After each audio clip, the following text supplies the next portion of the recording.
పేట్ Basheerabad police స్టేషన్లో 8వ తారీఖు సాయంత్రము ఒక మైనర్ బాలిక మీద అత్యాచారం పలుమార్లు జరిగిందని చెప్పని బాధితురాలి తల్లి వాళ్ళు పిటిషన్ పట్టుకొని కంప్లైంట్ తీసుకుపోయి ఇచ్చిన సంగతి అందరికీ సమాజానికి తెలుసు. దాంట్లో ఇప్పుడు బండి సంజయ్ కొడుకును ఆల్రెడీ అరెస్ట్ చేసి జైల్లో ఉన్నాడు. కానీ ఆ కంప్లైంట్లనే బండి సంజయ్ దగ్గరికి బాధితురాలి తల్లి తండ్రి ఆ బాధితురాలు ముగ్గురు పోతే ఆయనను చాలా హ్యూమిలేట్ చేసినట్టుగా అవమానపరిచే విధంగా బండి సంజయ్ మాట్లాడిండు. తర్వాత బెదిరించిండు. మేము సంతోషంగా బయటికి వస్తామని అనుకుంటే భయంతో బయటికి రావాల్సిన పరిస్థితి వచ్చిందని చెప్పి ఇంటిమిడేషన్ పదం కూడా వాడింది. కాబట్టి బండి సంజయ్ మీద కూడా అసలు కేసు పెట్టాల్సిన అవసరం ఉన్నది. బండి సంజయ్ని A2గా చేర్చాల్సిన అవసరం ఉంది. A2 ఆయనతో పాటు సంగప్ప అని ఎవరైతే ఉన్నారో ఆయన మీద కూడా కేసు పెట్టాల్సిన అవసరం ఉన్నది.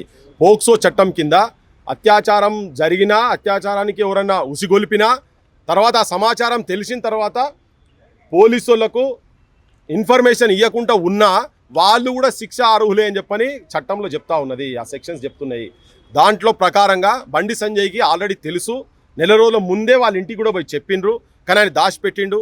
తర్వాత వీళ్ళు కంప్లైంట్ ఇస్తేందుకు పోయిన తర్వాత కరీంనగర్లో కౌంటర్ కేసు ఒకటి పెట్టి హనీ ట్రాప్ అనే కేసు పెట్టి వీళ్ళనే బాధితులను ఇరికేయాలని చెప్పే ప్రయత్నం చేసిండు. ఇది సమాజానికి అంత తెలుసు.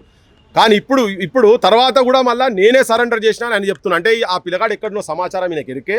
దానికన్నా ముందు కూడా ఇంకోటి ఏం చెప్పిండంటే మా వకీళ్ళు చెప్పిర్రు బెయిల్ వస్తుంది 80% బెయిల్ వస్తుంది కనుక ఆ బెయిల్ వచ్చేదాకా వెయిట్ చేద్దామని చూసినాము. కానీ రాలే, ఇప్పుడు చెప్తున్నారు సరెండర్ చేయమంటే చేస్తున్నాము అని చెప్తున్నారు అని చెప్పిండు క్లియర్గా. అంటే ఈయనకు తెలుసు, మొత్తం తెలుసు దీని వెనుక పాత్ర ఈయనది ఉన్నది అనేది.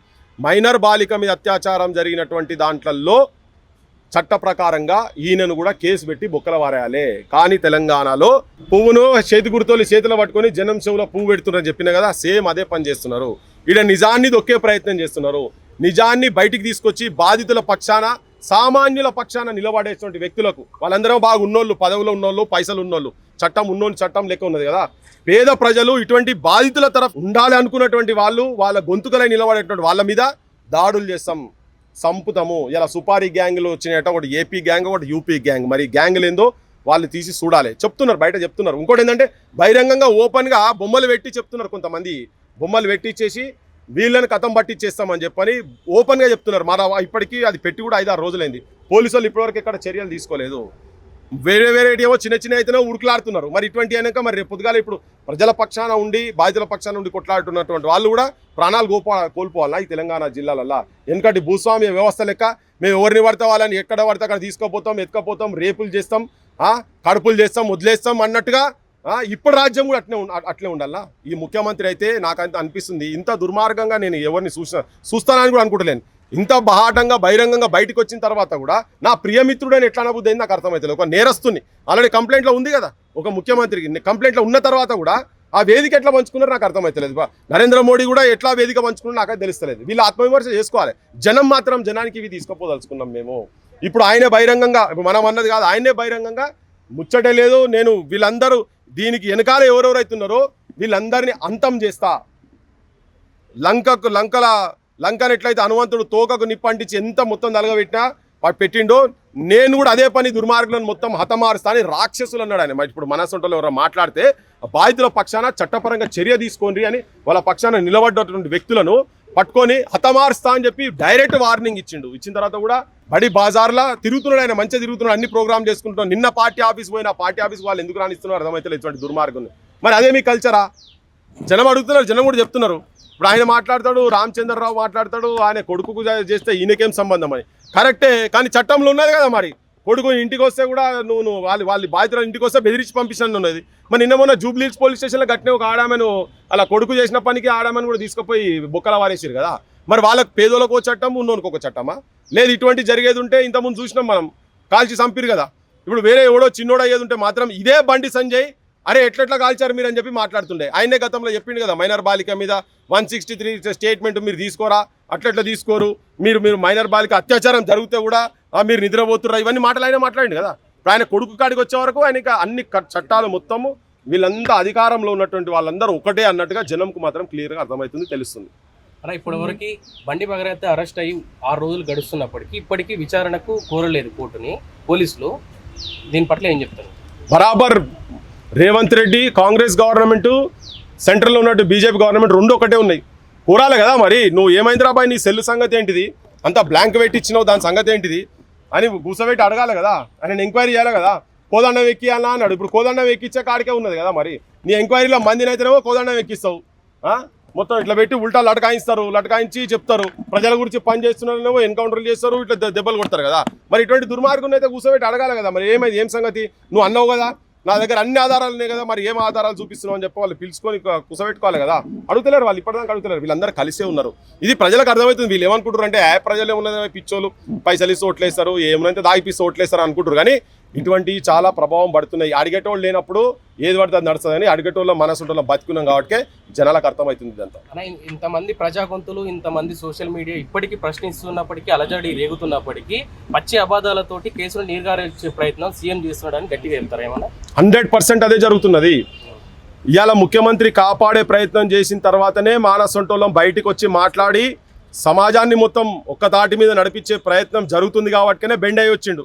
లేకపోతే వస్తుండే ఆయన ఆల్రెడీ కౌంటర్ కేసు వేసిండు కదా. కౌంటర్ కేసు ఎట్లా వేస్తారో నాకు అర్థం కాదు. హనీ ట్రాప్ అనే కేసు ఎట్లా బుక్ చేసి అది మళ్ళీ ముఖ్యమంత్రి చెప్తాడు. వాళ్ళు కూడా కంప్లైంట్ ఇచ్చిండ్రని. ఇప్పుడు మేము 6 గంటలకు ఈడికి వస్తే 10 గంటలకు ఆమె పిటిషన్ తీసుకున్నాడో పెట్టిరు కదా. ఇవన్నీ తీసి చూపించాలి, సీసీ ఫుటేజ్ ఎవరు తీసుకొచ్చారు, ఆ కంప్లైంట్ ఎన్ని గంటలకు తీసుకొచ్చారు అంటే తెలుస్తుంది కదా. ఇప్పుడు నేను మాట్లాడేది అబద్ధం అనుకున్నాను అనుకో. ఇప్పుడు ఇక్కడ పేట్ బషీరాబాద్ నుంచి వీళ్ళే తీయాలి, అక్కడ వాళ్ళే తీయాలి, వాళ్ళ ఆధారాలు ఏంటి, వీళ్ళ ఆధారాలు ఏంటి ఉంటాయి కదా. అవన్నీ ఏం బయటికి రావు. మీరు ఈయనరి కొన్ని గంటలల్లో ఏదైనా ఛేదించేటువంటి సత్తా ఉన్నటువంటి వాళ్ళు తెలంగాణ పోలీస్ అంత ఈజీ ఏం కాదు. వీళ్ళకి అడవిలలో ఎక్కడెక్కడో ఉన్న సిగ్నల్ దొరుకుతాయి, పెద్ద పెద్ద నాయకులను పట్టుకుంటారు. వాళ్ళు మేము పట్టుకొని వస్తారో నాయన అంటే వాళ్ళు చంపుతారు. ఇవన్నీ చేసేటోళ్ళకు గిద్దెలు కదా. గీనే బండి సంజయ్ అంటోడు ఏ టైంలో ఎక్కడ పోయింది తెలియదా. ఇప్పుడు నేను చెప్తున్నా, ఆయన సాయంత్రము గాలి మోటార్లు వచ్చిండు ఢిల్లీకి వెళ్ళి తీమని చెప్పి మొత్తం ఏ ఎయిర్లైన్స్లో ఎవరెవరు వచ్చిండో మొత్తం తీసే తెలుస్తుంది కదా. మొత్తం ఎయిర్లైన్స్ సీసీ కెమెరాలు తీమని నేను చెప్తున్నా, 100% చెప్తున్నా. ఆయన ఢిల్లీకి వెళ్ళి వచ్చిండు. నేను ఇలా డాక్టర్ పేరు ఒక పేరు చెప్పిన నేను ఇక్కడ వీళ్ళందరూ ఉండి మధ్యలో ఉండి మాట్లాడుకొని చేసినటువంటిది. వీళ్ళందరూ ముఖ్యమంత్రితో వీళ్ళందరితో మాట్లాడుతున్నారు కదా. ఆ కోర్టులో అప్పటిదాకా ఆపి ఇక కోర్టులో అయ్యేటట్లేదు, జనం విపరీతమైన ఒత్తిడి పెరుగుతున్నదని చెప్పి తెలిసి అప్పుడు విధిలేని పరిస్థితులలో పిలిపించి కూడా ఇప్పుడు ఏం మర్యాదలు జరుగుతున్నాయి ఏందో.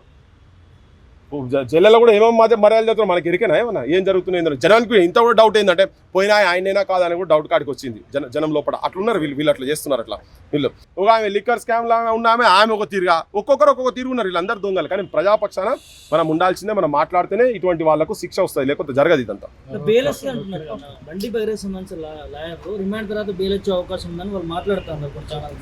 తెలిసిపోతుంది, జనానికి కూడా తెలిసిపోతుంది. ఇప్పుడు కోర్టులు కూడా అంత సింపుల్గా ఏం లేవు కదా.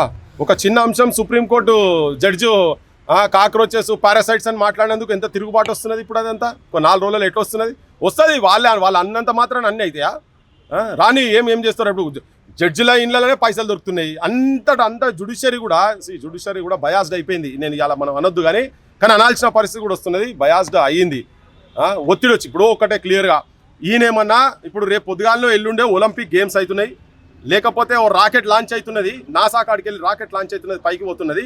దాంట్లో ఈయన పెద్ద సైంటిస్టు, బండి భగీరథ అంటే ఆయన పెద్ద సైంటిస్టు. ఈయన లేకపోతే ఆ బటన్ ఒత్తుడు వీలు కాదు. లేకపోతే పెద్ద భూకంపం ఆపాలంటే ఈయన బటన్ ఒత్తనే ఆపుతాడు. అన్నంత ఎమర్జెన్సీ ఏముండే. ఒక మైనర్ బాలిక మీద కంటిన్యూస్గా అత్యాచారం చేసినటువంటి దుర్మార్గుని గురించి కోర్టులు రాత్రి 12 తర్వాత కూడా పనిచేస్తాయి. ఇది సామాన్యునికి ఉన్నోనికి ఉన్నటువంటి తేడాకి ఇది జనం అర్థం చేసుకోవాలి. తాగి తిని అడ్డమైన అవలగాళ్ళకు ఓట్లేస్తే ఇగో గిట్లనే ఉంటుంది. పొద్దున్న లేస్తే గివే కథలు అవుతాయి. అటువంటి వానికేమో కోర్టులు నడుస్తాయి. లక్షల కేసులు పెండింగ్ ఉన్న తర్వాత కూడా అసలు ఏంది బండి భగీరథ అంటోడు ఏంది వాడు. ఆఫ్టర్ ఆల్ వాడు ఏంది అసలు. వాడు రోడ్ సైడ్ రోమియో, వాడు పోరడు. పొద్దున్న లేస్తే పబ్బులు గాంజాయి. ఇప్పుడు చెప్తున్నా నేను, గాంజాయి టెస్ట్ కూడా చేయాలి వానికి, డ్రగ్స్ టెస్ట్ జరగాల్సిందే వానికి.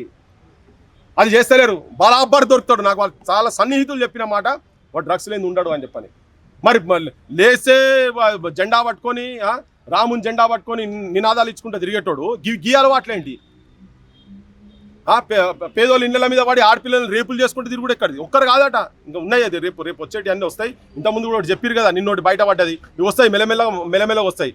అందుకే ఇప్పుడు జుడిషియరీని కూడా కంప్లీట్గా బిలీవ్ చేసేటువంటి పరిస్థితులు ఇవాళ ఉన్నటువంటి కాలంలో లేవు. కనుకనే ప్రజల లోపల ఒక అన్రెస్ట్ ఉన్నది, యువతరం లోపల ఒక అన్రెస్ట్ ఉన్నది. ఇప్పుడు కొంతమంది మాట్లాడుతూ ఆ అమ్మాయి ప్లేస్ లో బండి సంజయ్ కూతురు ఉండి, ఆ అబ్బాయి ప్లేస్ లో నార్మల్ వాళ్ళు ఎవరైనా ఉంటే ఇట్లానే ఉండేదా అని కూడా అడుగుతున్నాయి.